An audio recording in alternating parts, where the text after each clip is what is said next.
Hello viewers, today I was telling about how to add a link on Instagram story. For that we need a link.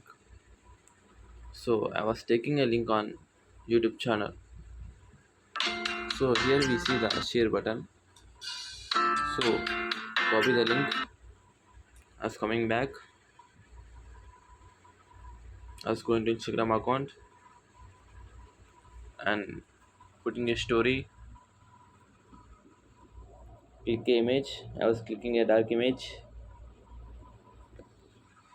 So here we see the emojis stickers symbol on that. Here we see the link. So I was pasting my YouTube channel link. Here we see the customized sticker text.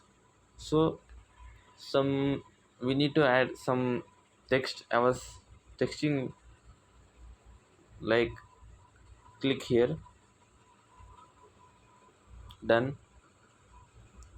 So if you need anything means you need to add some stickers also. I was taking a sticker, click symbol, and I was putting a story.